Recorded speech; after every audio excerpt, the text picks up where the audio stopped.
আজ সকাল থেকে ওয়েদারটা বেশ অন্যরকম।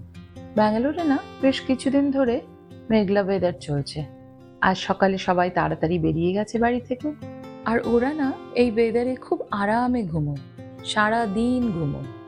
ভাবলাম নিজের জন্য কিছু স্পেশাল বানানো যাক। ওই আমার কাছে স্পেশাল বলতে বিশাল কিছু নয়। তুমি আমি যেগুলো খাবার খেয়ে ছোটবেলায় বড় হয়েছি, ঘরের সিম্পল সোল ফুড, সেগুলোই। তবে আমি আর আমার হাজবেন্ড দুজনেই কিন্তু খুব পছন্দ করি এই ধরনের খাবার খেতে।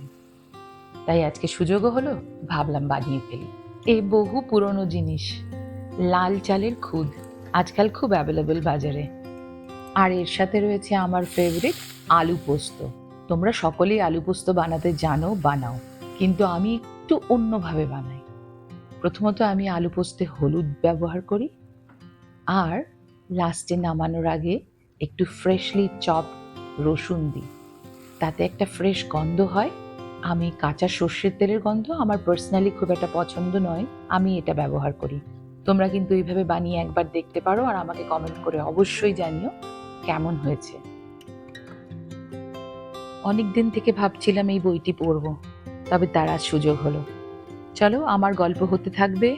তোমরা ভালো থেকো, সুস্থ থেকো, আর আমার পেজটি ফলো করতে ভুলো না। টাটা।